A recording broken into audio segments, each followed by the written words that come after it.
Phil, just give me your take, first of all, on this whole universal background check issue.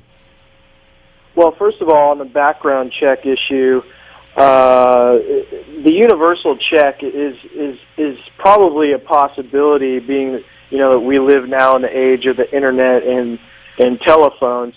But what we're most concerned with is the actual viability of the system, for one, and if there's any problems with the legislation too.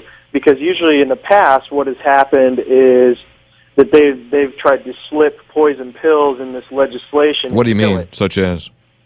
Oh, such as, basically making it impossible to run a gun show, or, just things like that. It goes. Some people that want to propose this stuff, they have a big agenda other than just the background check. It's the actual gun shows that they're trying to go after, because that's where a lot of political activists that support the Second Amendment congregate and are active politically. So that we're seeing a little bit of politics come into play here, I think, because in the past they've done some crazy stuff and tried to mess with the legislation. I'll get to that. I'll get to that in a second. But as an organization, and again, you're a strong pro gun rights group. Would the Second Amendment Foundation support? Let's talk philosophically for a moment. The concept of, for lack of a better term, universal background checks. That is, anybody. Would you support the concept that anybody who buys a gun, even on the private market at a gun show, to be subjected to a background check? Well, yeah, there's two things philosophically there. We philosophically agree with definitely a background check, but the problem is we get into stuff like, okay, personal transfers. Right. Is a personal transfer, like if I just give you a gun, is that a background check? Or if you're just in my house and you need my gun to defend yourself, are they going to want a background check for that? So we get into a bunch of other stuff here that doesn't necessarily come to mind when most people think background check, but we just want to make sure there's provisions in that so people aren't, charged frivolously for crimes that they otherwise wouldn't have been committing. Are most gun sales at gun shows by federally licensed dealers? A lot of them are, and some of them aren't, but the vast majority of them have been recently, because most people now are getting these FFL permits because, again, we live in kind of the internet age or the telephone age. I mean, you can just call up and get a background check immediately. Now, the problem is with the NICS system, they've been shutting down lately because there's so many background checks. So if the federal government is saying, okay, we need background checks for every single gun purchase, no matter if it's a licensed dealer or unlicensed dealer, then they need to make absolutely positively sure that system is going to be available at all times. Well, can't we, and the President, I think, talked about that yesterday, can't we beef up that system? And maybe that has to do with adding more people at ATF, which I think sometimes the NRA opposes. Can't we beef up? I mean, again, as you've talked about many times, in this technological savvy age, can we do that? Well, actually, it's the FBI that handles the background check. I'm sorry.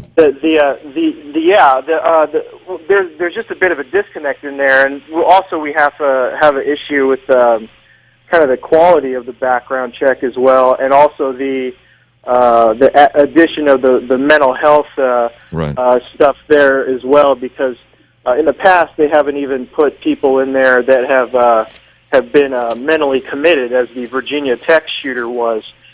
So we have a problem with actually the quality of the background check.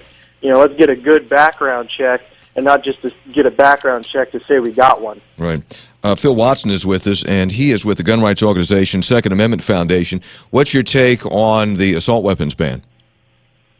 Well, if you're a supporter of the Second Amendment or you support people's right to self-defense, a red flag should go up in your mind anytime someone says assault weapon, because the definition of assault weapon is pretty fluid.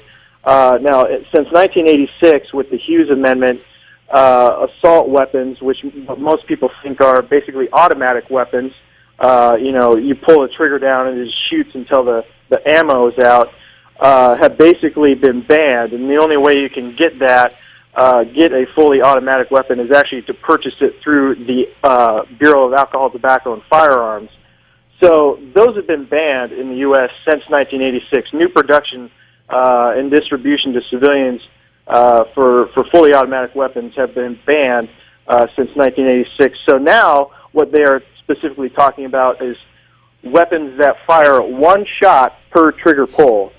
Now, if you're going to make a ban on weapons that only fire one shot per trigger pull, that goes directly against the common use ruling in the Supreme Court, which is the past 5 years they've ruled that you cannot ban weapons in common use. Do you think that the common use would come into question if the weapon, and I understand we've talked about that many times, the whole broad assault weapon concept. Do you think the common use application would come into question if the weapon in question is a quote unquote military style, like with a that's a totally smoke and mirrors term there, because you can make you can put a couple plastic pieces and spray paint any gun black. That doesn't mean it's a gun that's the same gun that the U.S. military uses.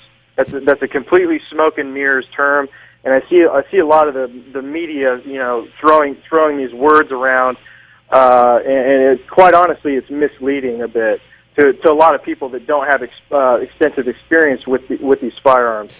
All the quote unquote assault weapon that they want to ban now is a rifle or shotgun that is spray painted black and fires one shot per trigger pull. That's all it is. Hey, Phil, I got about 60 seconds here. What's your argument in favor of large capacity magazines? By that, I mean greater than 10 bullets, because the president wants legislation that would ban larger capacity clips.